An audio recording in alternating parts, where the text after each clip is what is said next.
Yes, now you've made it to the really fun stuff. Let's use the information we learned about logs to actually investigate system issues. Take this scenario.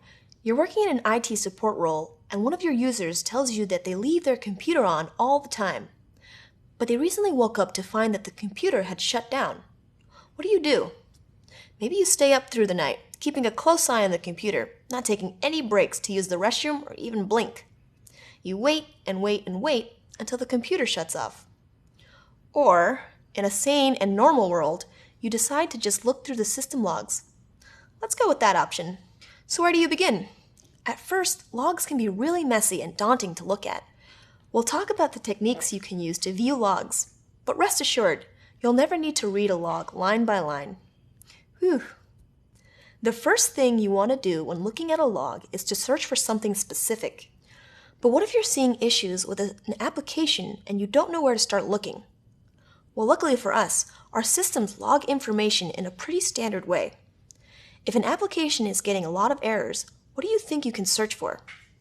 That's right, the word error. What if you're seeing an issue with a specific application? What else do you think you can search for? If you guess the application name, you're right. You've already been able to filter out your logs to look for specific things that you might be seeing. Let's see this in action.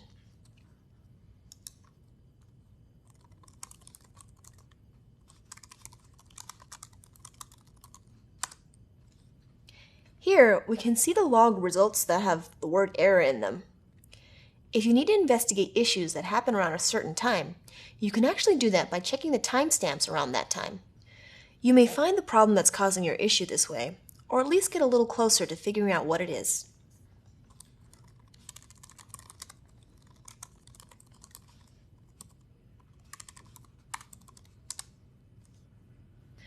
When you finally get to a juicy log portion that might help you uncover problems, you usually want to start looking at the output from either the top or bottom. Let's say you're seeing lots of errors. Each of these errors could be happening because of a root issue. If you resolve the root issue, you'll fix the cascading errors. Take a look at this. The log is riddled with errors, but if we scroll up, we can see the one error that spun up all these others. If we fix that, then the other issues will most likely be fixed. On the flip side, if you aren't seeing any indicators of a problem in a log, you might want to work from the bottom until you come across a clue. Your system could be functioning normally, but when you scroll down to read the output, you see a log entry that may be related to your problem. Another troubleshooting tactic you can use with logs is to check them in real time. Let's say every time you launch a specific application, it does something abrupt and shuts off. Sure, you can check the logs in post and keep track of your time, or you can look at the logs in real time. To do this, we can use one of the commands we learned in a very early lesson, tail. Let's take a look at what this means.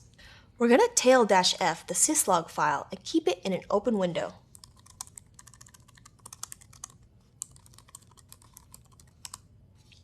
Then, we're going to turn off Bluetooth to show you the events it's logging. Now we can see Bluetooth logging data in real time. Look at that! We've come full circle. I told you those commands would come in handy. Using these simple log tactics will help you throughout your career as an IT support specialist. You've certainly covered a lot so far. Now you've picked up how to troubleshoot using logs too. Logs will be one of your best friends when you're faced with a problem machine that leaves no obvious clues. Talk to the logs and listen to what that sweet, sweet log voice is telling you. You'll discover the problem in no time.